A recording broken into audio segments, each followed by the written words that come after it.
Hi there, you're listening to a podcast that's created and sponsored by Second Avenue Baptist Church. If you enjoy what you hear today, check out our website and app by visiting secondavenuembc.org. You can find our mobile app and tons more content, podcasts, sermons, and more by searching for Second Avenue on the Apple App Store or Google Play Store. With that being said, let's dive into today's episode. Welcome to episode 61 of Decision Point. Today we'll be continuing and concluding the question from last week. Why did God tell the Israelites to go and kill certain groups of people in the Old Testament? Last week we ended up talking about the immorality, the sexual promiscuity, the sexual immorality, and the offering of children as a sacrifice to their god Moloch. Today, we pick up there and continue.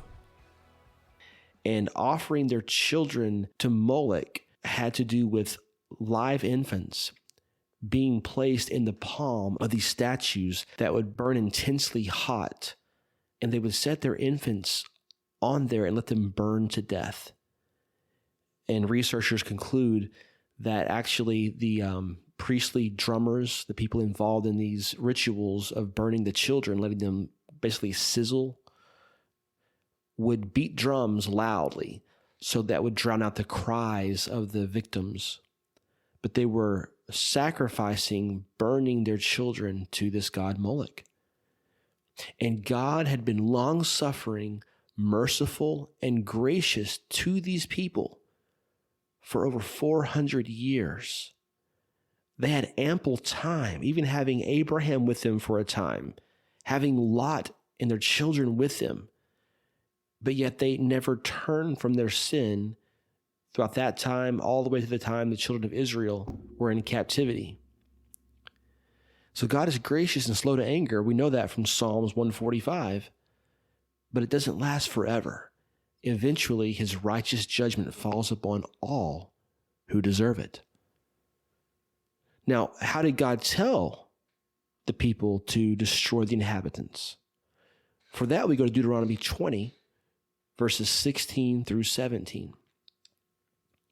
In those towns that the Lord your God is giving you as a special possession, destroy every living thing.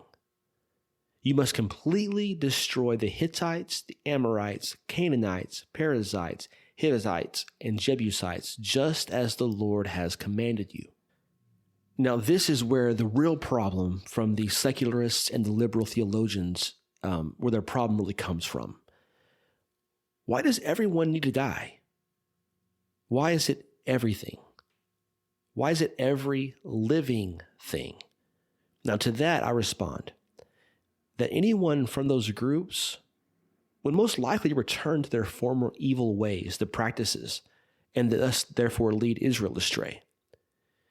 Now, we see what happens when God's commands are not fully followed in this exact example going to King Saul. So real fast, if you will, turn to 1 Samuel 15 for full clarification here. But see, King Saul disobeyed God's commandment to completely destroy the Amalekites. 1 Samuel 15:3 says, "Now go and attack Amalek and utterly destroy all that they have. Do not spare them, but kill both man and woman and infant, nursing child, ox and sheep and camel and donkey." But verse 9, it says, "Saul and the people spared Agag," he was the king, "and the best of the sheep, the oxen, the fatlings, and the lambs, and all that was good, and were willing to utterly destroy them. But everything despised and worthless they utterly destroyed." So instead of doing what God said, they picked and chose what to destroy. And because of his willingness to spare King Agag, apparently Agag repopulated, raised up a people, they're called the Agagites. They would perpetually hate the Israelites. And we see that in the book of Esther, Haman, the Agagite, desired to kill Mordecai and inevitably all of his people because they were Jews. It was this old family feud. So Saul's disobedience caused more problems for the Israelites later on. And we just see that when we don't follow God's commandment, more problems come. So why can't we just get along? There's another question that some secularists and liberal theologians kind of say, well, why couldn't they just live in their section of the land of Canaan, populate the area, and let these other people and tribes just live in theirs, even though they were wicked and doing their own thing? Well, Deuteronomy 20:18, and then we're going to go to Numbers 33 also answer this. They're destroying the people, the inhabitants of the land. Deuteronomy 20:18 says, this will prevent the people of the land from teaching you to imitate their detestable customs in the worship of their gods, which would cause you to sin deeply against the Lord your God. Numbers 33:55 through 56 says more of the same. But if you do not drive out the inhabitants of the land from before you, then it shall be that those whom you let remain shall be irritants in your eyes and thorns in your sides, and they shall harass you in the land where you dwell. Moreover, it shall be that I will do to you as I thought to do to them. In other words, if you don't utterly destroy them as I have commanded you, they will be thorns in your sides. And that word harass does not mean just to bother. That means to literally come against multiple times. And then God would have to destroy the Israelites in their stead.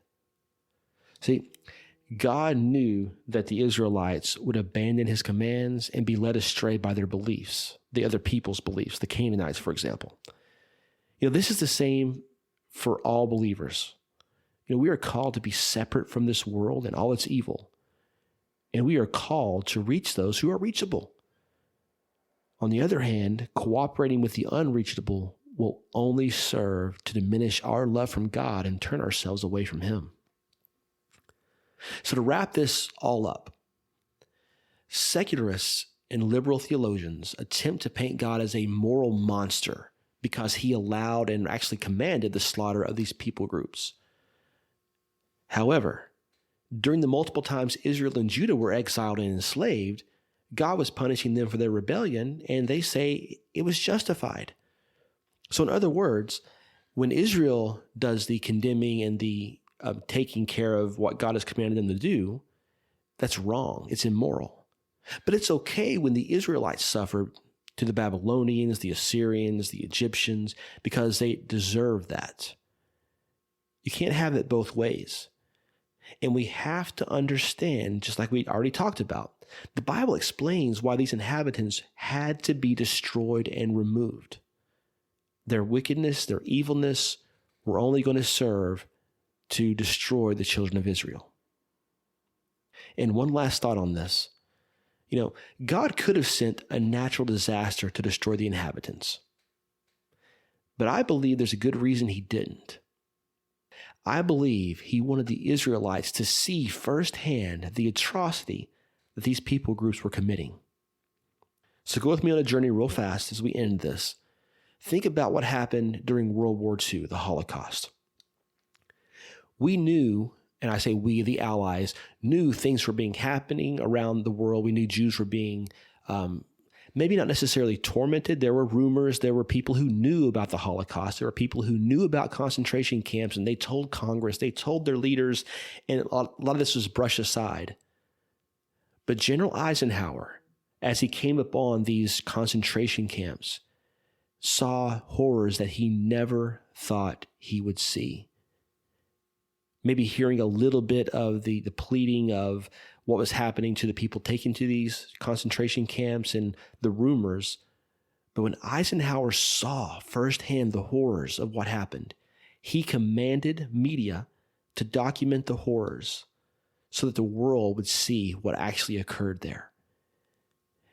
On top of that, he had German civilians from nearby towns help to bury the dead from the concentration camps, partly as a punishment for those who were aware of what was going on, but also for those who were turning a blind eye, maybe who didn't know what happened, so that they would never forget and allow things like that to happen in the future.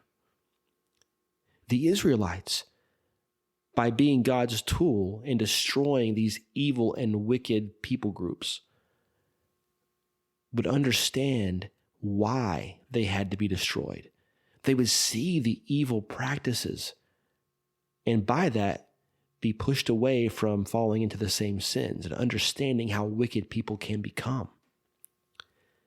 You know, these hard passages in the Bible, they're easily reconciled, but it takes some study and research. It takes reading. It takes prayer. It takes being guided by God's Spirit. The answers are all there for us. But no, God is not a moral monster. Know that he is loving and long-suffering. But he will also bring judgment and wrath at his appointed times for his glory. And I hope today that you learn something and your faith is strengthened knowing that God is in command, God is sovereign, God is omniscient, and God will honor, bless, and love those who follow his commands, but his wrath is poured out against the evil and the wicked. As always, thank you for joining me today and looking forward to being with you again next Monday for another Decision Point. Thank you for listening today, and if you enjoyed what you heard, consider leaving us a 5-star rating and review. It will help us reach more people just like you who need to hear this message. Also remember that you can stay connected with us by downloading our mobile app. Just search for Second Avenue spelled out on the App Store or Google Play Store. Thank you again for listening, and God bless.